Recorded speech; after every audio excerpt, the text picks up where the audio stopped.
14 years had passed since humanity first met the Galactic Coalition, and the galaxy was about to discover that humans were full of surprises. On the rim worlds that the aliens had given them as scraps, humanity had been busy building something magnificent. The Coalition believed that humans were quietly accepting their place as servants, but they could not have been more wrong. Maya Thompson floated in zero gravity inside the massive construction facility, hidden deep in the asteroid belt of the Kepler system. Around her stretched the skeleton of a starship unlike anything Earth had ever built before. The vessel was sleek and deadly-looking with hull plating that seemed to drink in light rather than reflect it. This was humanity's first real warship, and it incorporated technology that would have seemed like magic just 15 years ago.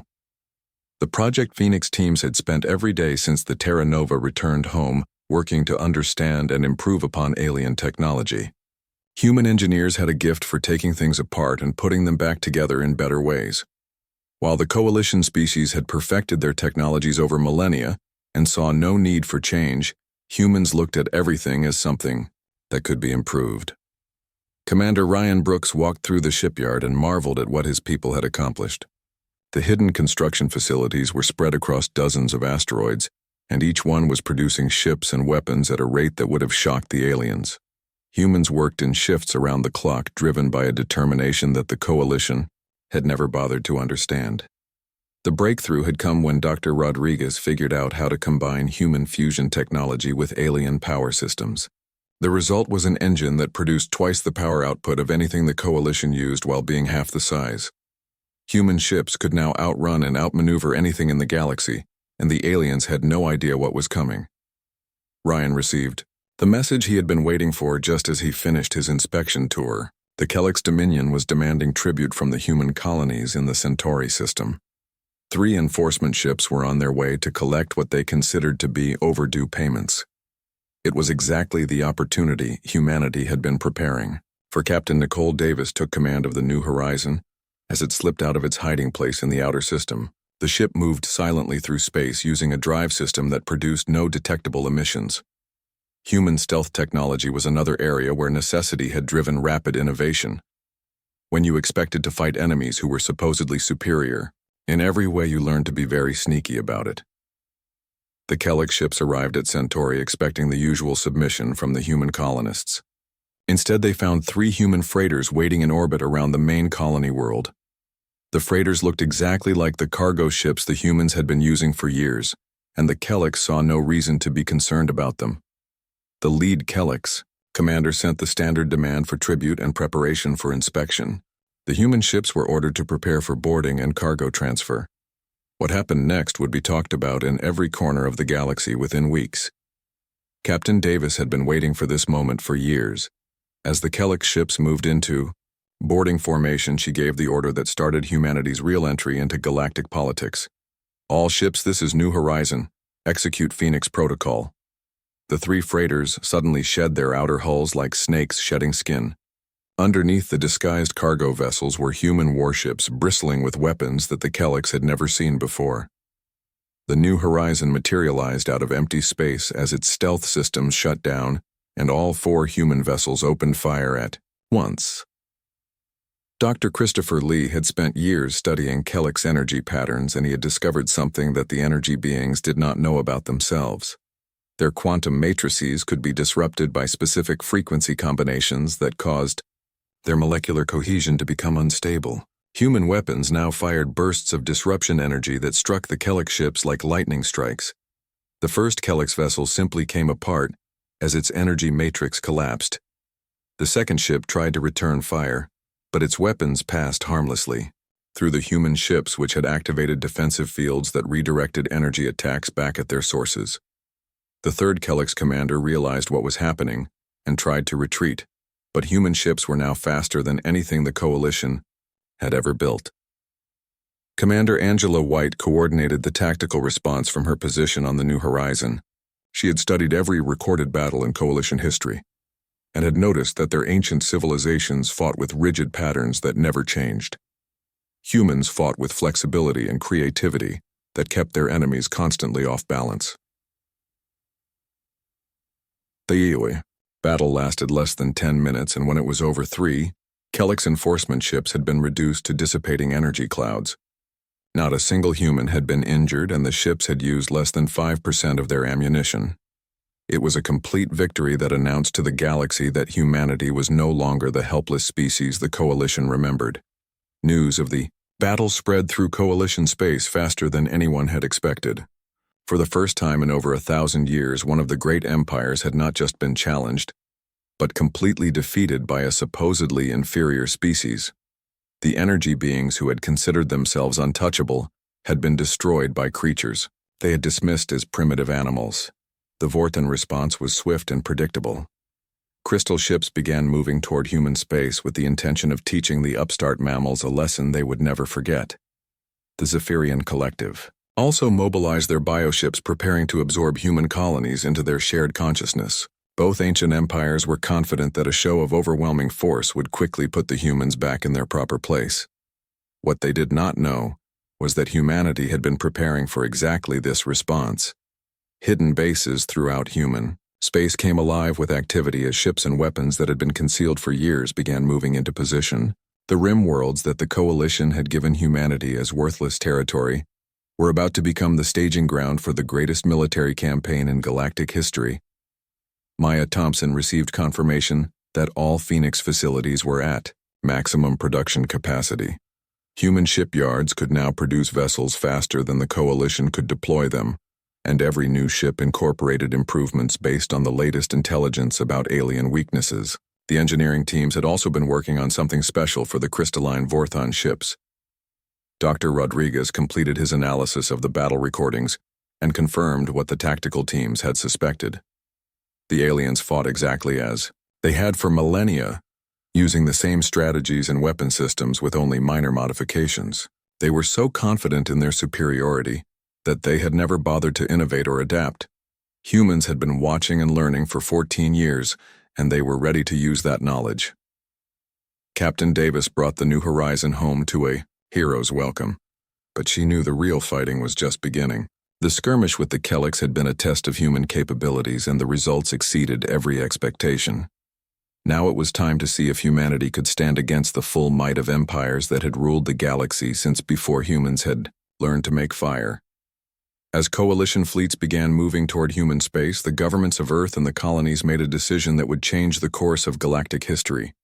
Humanity would not submit to alien rule, and they would not hide on the rim worlds like frightened children. The species that the Coalition had dismissed as primitive was about to show the galaxy what humans could accomplish when they decided to fight for their freedom. The message went out to every human world and station in space. Project Phoenix was now officially authorized for full deployment, and humanity was going to war against the three most powerful civilizations in the known universe. The aliens thought they knew what humans were capable of, but they were about to learn that they had underestimated Earth's children in every possible way. The galaxy was burning, and from the ashes of the old order, something new was being born. What had started as humanity's struggle for freedom had become a revolution that swept across thousands of star systems as species after species rose up against their ancient oppressors. The three great empires that had ruled unopposed for millennia found themselves facing an enemy they could not comprehend or defeat. Admiral Linda Carter stood on the bridge of the Liberation and surveyed the largest free fleet in galactic history. Her command included ships from 12 different species, all united in their determination to end the Coalition's reign of terror. Human vessels flew alongside Aquarian bioships, Centaurian energy craft, and dozens of other designs that represented the diversity the empires had tried so hard to suppress. The technological exchange between these newly allied species was producing innovations that surpassed anything the empires had created in thousands of years of stagnant rule. Human adaptability served as the catalyst that allowed different technologies to merge in ways that no single species had imagined possible. The result was a collection of hybrid technologies that made the Free Fleet more powerful than the sum of its parts. Dr. Eric Thompson led the Liberated Sciences Consortium from the research station that had been built in the ruins of the former Vorthan science world. The facility brought together the greatest minds from dozens of species, including many who had been forced to work for the Coalition against their will. Their first major breakthrough was the Genesis engine, a terraforming device that could transform entire star systems in decades rather than the millennia required by traditional methods. The Genesis engine represented more than just advanced technology. It was proof that cooperation between species could achieve things that the Empire's hierarchical approach never could. Aquarian biological expertise combined with human engineering, and Centaurian energy manipulation to create something that transcended the limitations of any single species' knowledge. The Kellic Dominion made their final desperate gambit when they realized that their energy matrix civilization was beginning to dissolve under the pressure of constant defeats. The energy beings had consumed entire stars over the millennia to fuel their expansion, and now they prepared to sacrifice their remaining stellar reserves in one massive attack that would destroy Earth and end human resistance forever. The planet-killer weapon that the Kellics assembled was unlike anything ever seen in the galaxy. It drew power from the death throes of 3 dying stars and channeled that energy into a focused beam capable of cracking worlds like eggs. The weapon was so powerful that its mere activation caused spatial distortions that could be detected from hundreds of light-years away. Commander Greg Wilson received word of the weapon's approach while his ship, the Liberty, was patrolling the outer system of humanity's home. The energy readings were beyond anything in Coalition records, and every calculation suggested that no defense could stop such overwhelming force. Wilson's crew prepared to die defending their homeworld, but they refused to surrender without a fight. The breakthrough that saved Earth came from an unexpected source.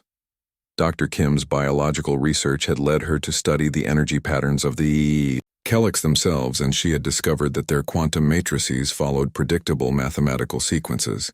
Human scientists had learned to disrupt individual Kellic ships, but the planet-killer weapon was essentially a giant Kellic entity, and it followed the same basic patterns. Wilson's ship carried the prototype of humanity's newest defensive system. Personal energy barriers that could absorb and redirect pure energy attacks had been theoretical until the crisis forced rapid development and deployment. The Liberty became the test bed for technology that would either save Earth or fail spectacularly in front of the entire galaxy. When the Kellic's weapon fired, its beam was visible from orbit around Earth as a column of destructive energy that should have boiled away the planet's atmosphere in seconds. Instead, the beam struck Wilson's barriers and was absorbed completely before being redirected back toward its source. The planet-killer weapon was destroyed by its own attack, and the Kellic's Dominion ceased to exist as their remaining energy reserves dissipated into space. The victory over the Kellics marked the beginning of the end for the Coalition. The energy beings had been the muscle behind many of the Empire's military operations, and their sudden disappearance left the Vorthon and Zephyrian forces dangerously exposed. More importantly, it proved to watching species throughout the galaxy that even the most powerful Coalition forces could be defeated by determined resistance. Captain Maria Santos led the assault that liberated the Zephyrian Collective's primary research facility on the world they called the Great Mind. The bio-laboratory complex had been the center of the Collective's efforts to absorb other species into their shared consciousness for over 5,000 years. Billions of individual minds had been forcibly integrated into the Collective's group. Awareness and their knowledge had been used to strengthen Zephyrian power. The facility's defenses had been designed to stop conventional attacks, but Santos and her team used psychological warfare that the Collective could not counter. Human creativity and emotional chaos disrupted the ordered thought patterns that held the bio-laboratory together. When the facility's mental defenses collapsed, the stored consciousness of billions of beings was suddenly freed from collective control. The liberated minds were grateful beyond measure and furious beyond description. Many of them had been absorbed into the Collective thousands of years ago, and they retained complete memories of their original lives and cultures. They provided intelligence about Zephyrian operations throughout the galaxy, and many volunteered to join the growing rebellion against their former captors.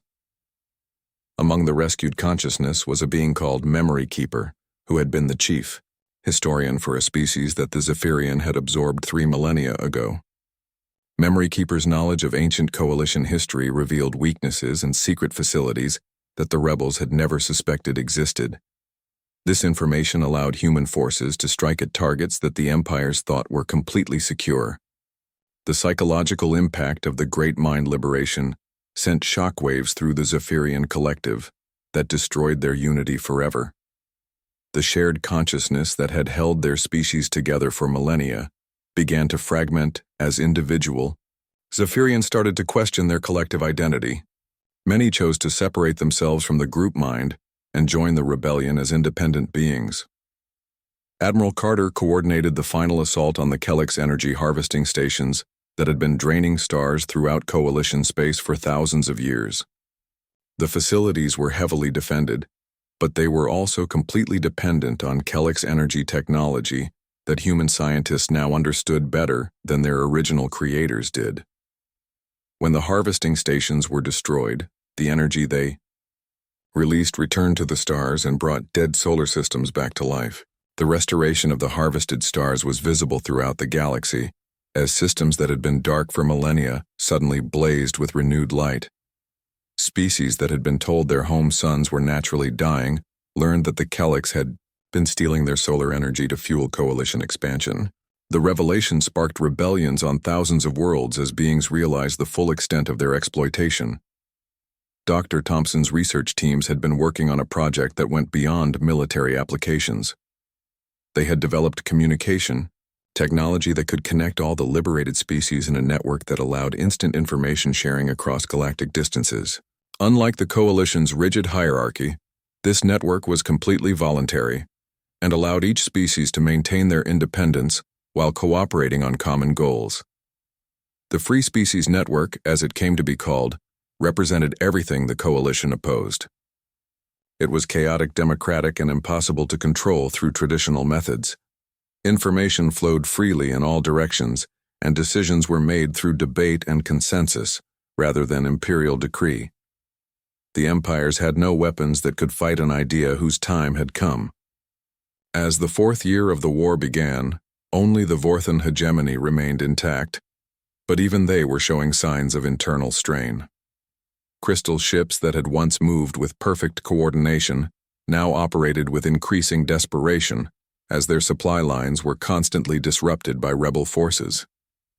The most ancient and proud of the galaxy's ruling species found themselves reduced to defending their core worlds against enemies they had once dismissed as insignificant. The revolution had succeeded beyond humanity's wildest dreams, but the hardest battles still lay ahead. The Vorthan had ruled the galaxy longer than any other species, and they possessed weapons and knowledge that even the liberated prisoners had only heard whispered about. The final confrontation between the old order and the new would determine whether the galaxy would embrace freedom or sink back into ancient tyranny.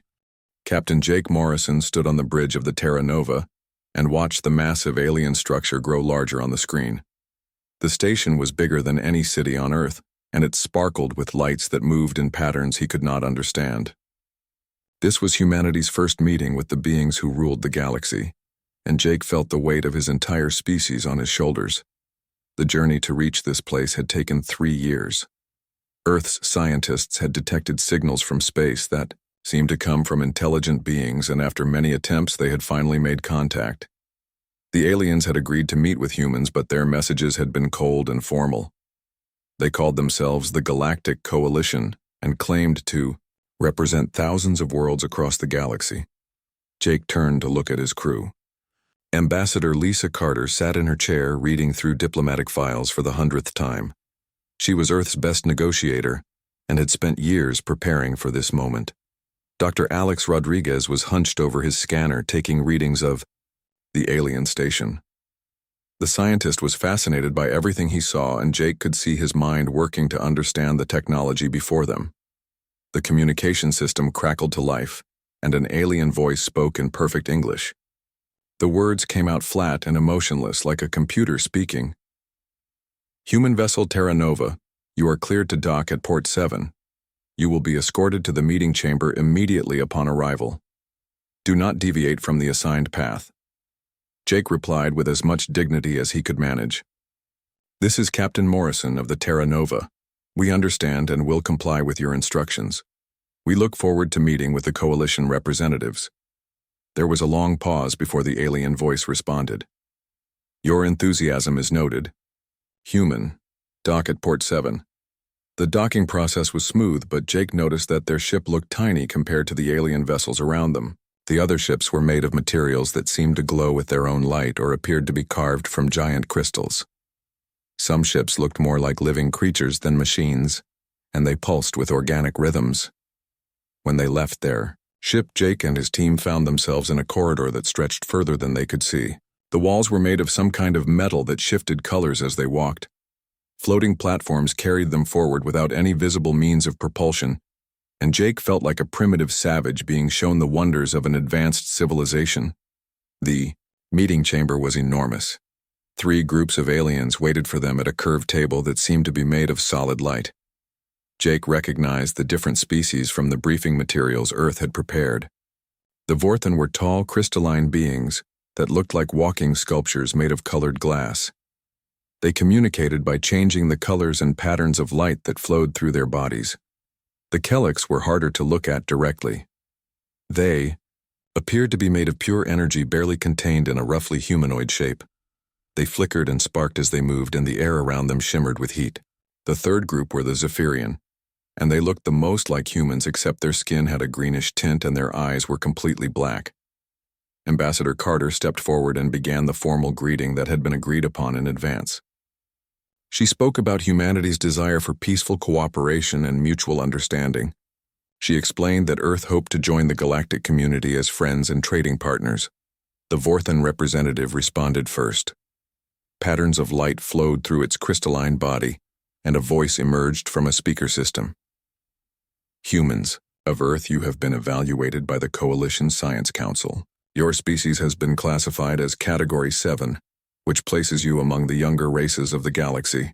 Your technology is primitive and your understanding of cosmic forces is elementary.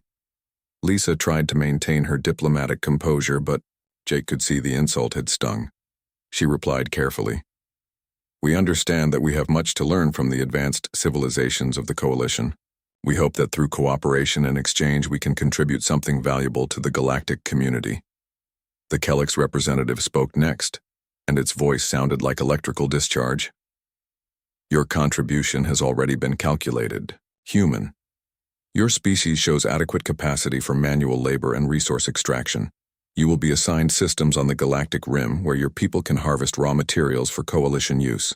Dr. Rodriguez leaned forward and spoke for the first time. What about scientific exchange and technological advancement? Surely our different perspectives might lead to new discoveries that could benefit everyone. The Zephyrian representative made a sound that might have been laughter. Your neural development is insufficient for advanced scientific concepts, human. Your emotional responses interfere with logical thinking, and your short lifespans prevent the deep understanding required for meaningful research. You will serve best as laborers and perhaps entertainment. The negotiations continued for hours, but the pattern never changed. The aliens offered humanity a few barren star systems on the edge of known space. They would be allowed to trade for basic technologies, but anything advanced was forbidden. Earth's people would be restricted in their movements and required to provide tribute to the Coalition in the form of raw materials and agricultural products. Lisa tried every diplomatic approach she knew, but the aliens would not budge. They spoke about humanity the way people on Earth might discuss a newly discovered tribe that had just learned to use fire. Everything about human civilization was seen as crude and temporary. The aliens had ruled the galaxy for thousands of years and saw no reason why that should change. As the meeting finally ended, Jake felt anger building in his chest, but he kept his expression neutral. The aliens escorted them back to their ship with the same cold efficiency they had shown throughout the day.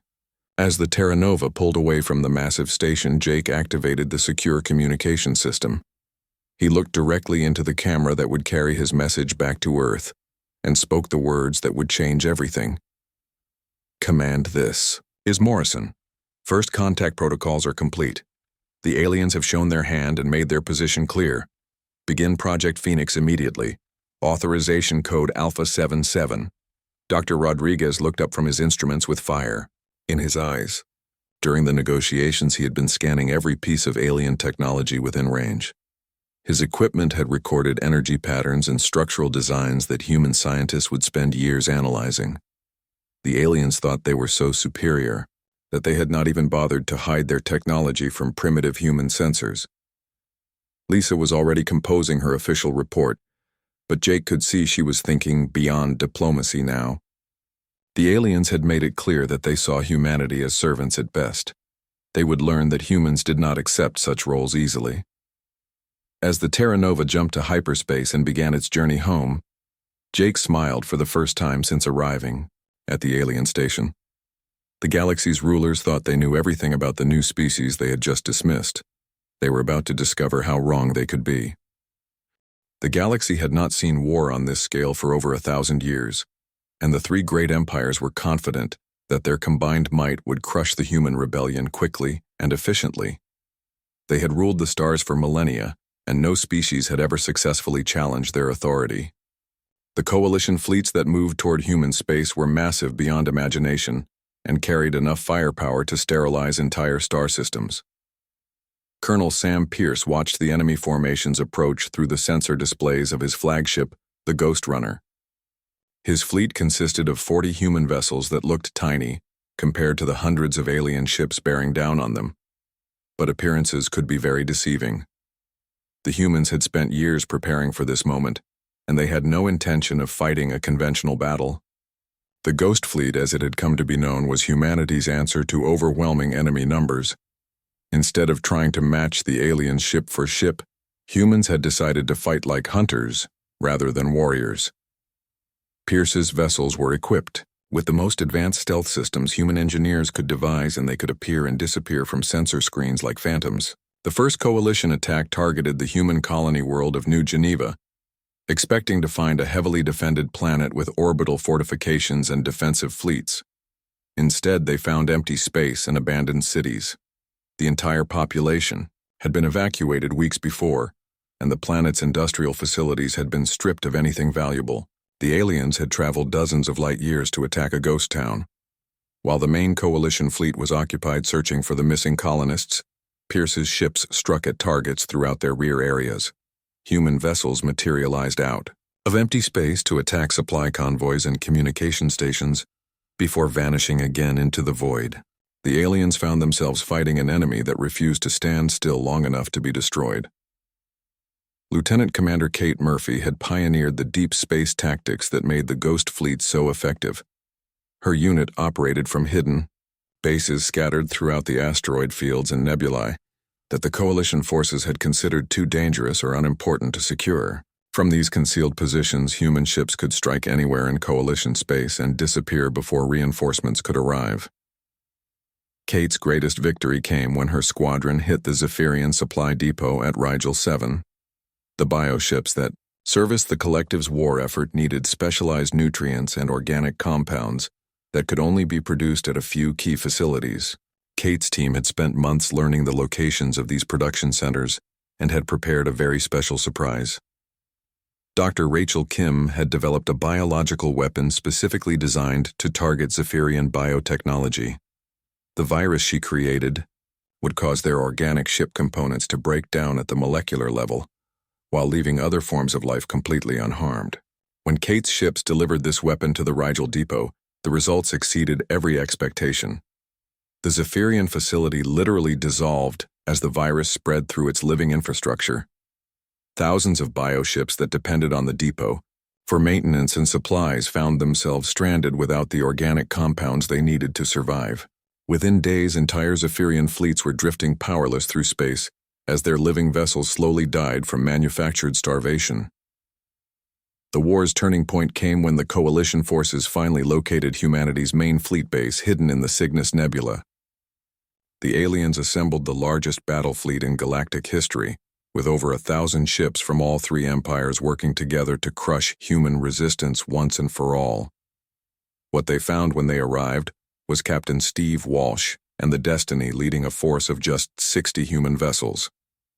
The battle that followed would be studied by military historians for centuries to come. The coalition fleet attacked in the traditional formation that had served them well for millennia, with their most powerful ships in the center and support vessels arranged in precise geometric patterns. It was an impressive display of disciplined firepower that should have overwhelmed any enemy through sheer weight of numbers. Instead, The Coalition commanders watched in disbelief as their carefully planned attack fell apart within the first hour of combat. Human ships moved in patterns that seemed random, but were actually based on chaos mathematics that made their movements impossible to predict. Coalition targeting systems that had been designed to track orderly flight patterns could not lock onto vessels that changed direction and speed according to seemingly random algorithms.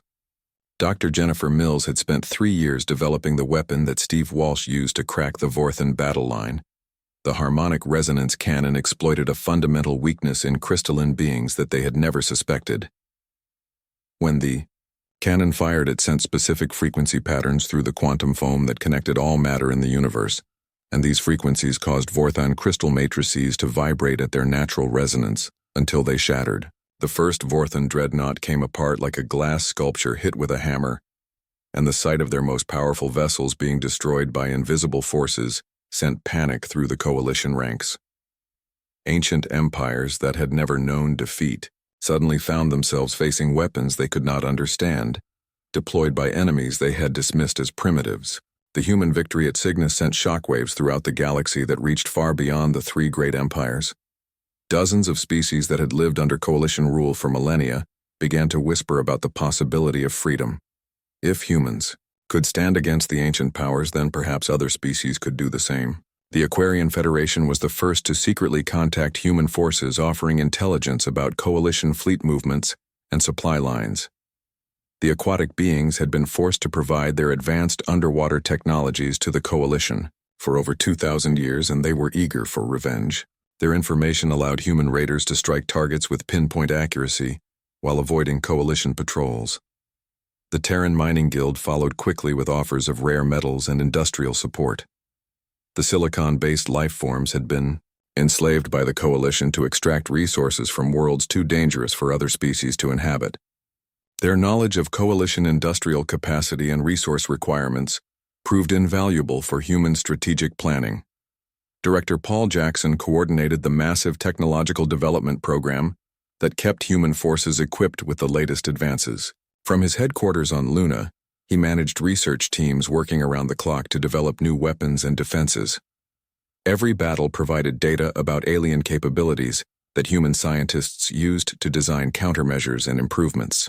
Dr. Tony Rodriguez led the team responsible for analyzing captured alien technology and developing human versions that were smaller, faster, and more efficient. His breakthrough in quantum field manipulation allowed human ships to phase partially out of normal space, making them almost impossible to target with conventional weapons, while still allowing them to attack normally. The liberation of the Vorthan mining world of Crystal Prime marked the beginning of the end for the ancient empires. Kate Murphy's forces arrived to find thousands of enslaved beings from dozens of species working in conditions that would have killed most life forms. The freed prisoners included scientists, engineers, and military specialists who brought knowledge and skills that dramatically expanded human capabilities. Among the liberated prisoners was a Centaurian physicist named Blue 7, who had spent 50 years developing theoretical weapons for the Vorthan war machine. Her research into dimensional folding technology allowed human engineers to create ships that could be in multiple locations, simultaneously making them effectively invulnerable to enemy attack. As Coalition forces retreated from system after system, and species after species joined the growing rebellion, it became clear that the ancient order was collapsing.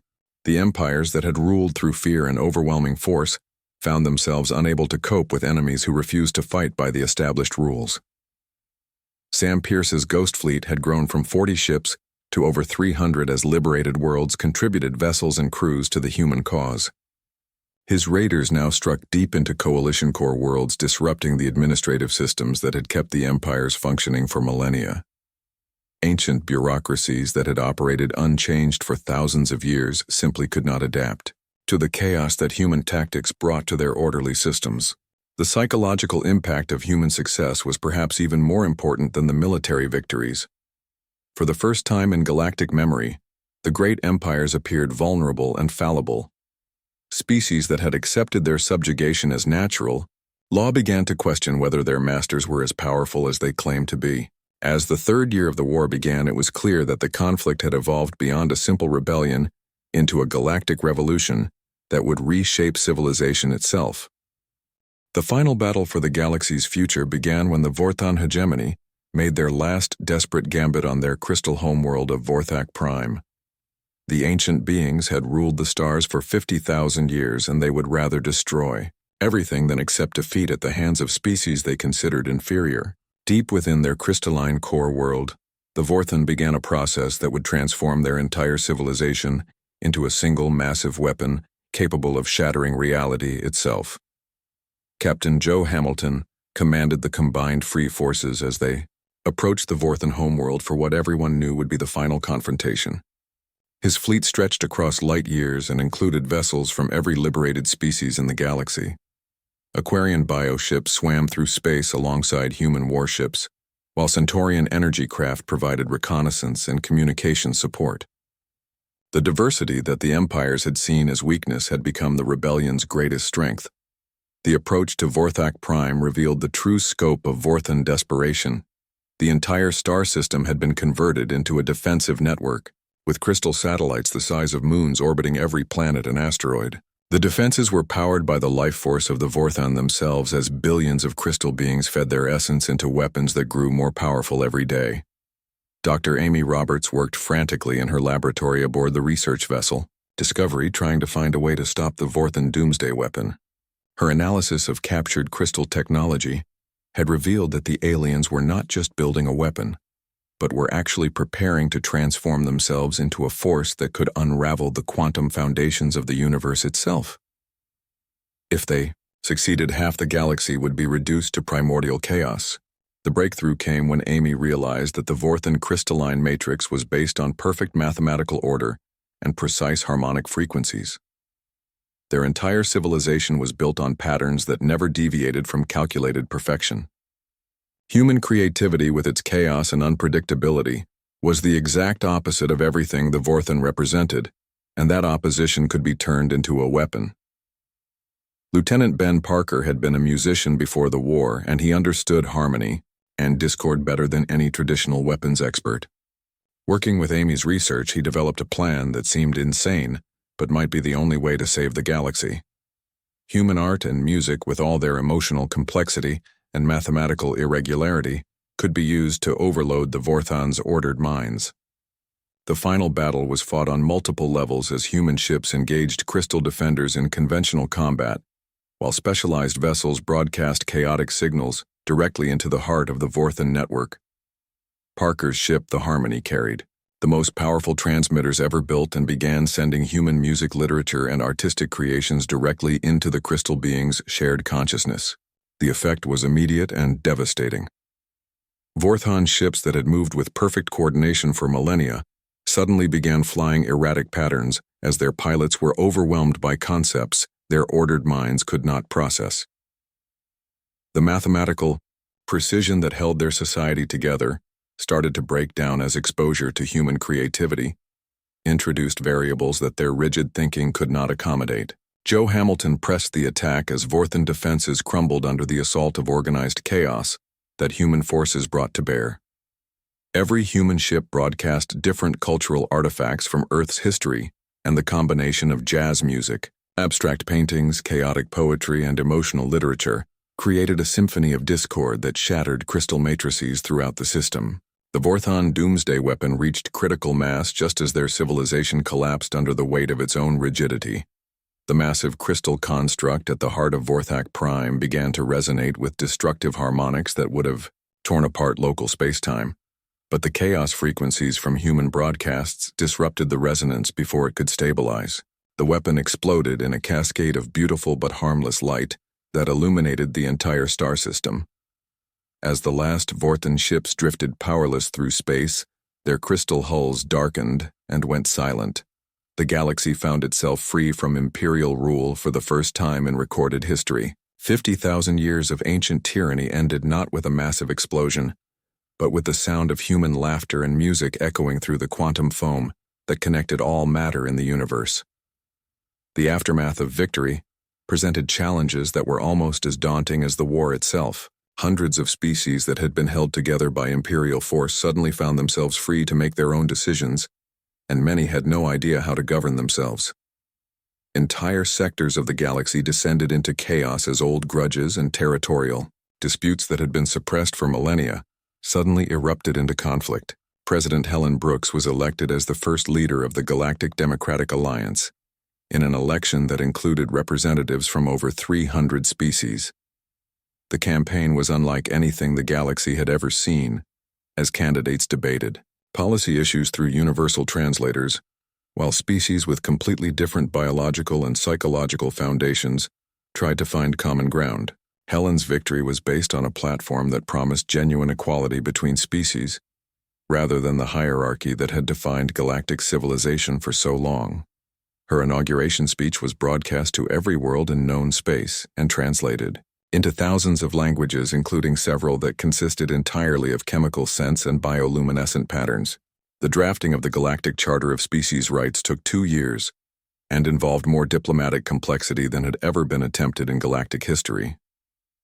Ambassador Carl Johnson led the human delegation, but every article of the document was debated and revised by representatives from species whose thought processes were so different that communication itself was often a challenge. The charter established principles that would have been unthinkable under the old empires. Every species, regardless of size, technological level, or biological nature, was granted equal representation in the galactic government. No being could be enslaved, absorbed into a collective consciousness, or forced to serve the interests of another species against their will. Most importantly, the charter recognized that diversity of thought and approach made the galaxy stronger rather than weaker. Dr. Thompson's Genesis engine became the cornerstone of the galaxy's reconstruction efforts as dead worlds drained by imperial exploitation were restored to habitability.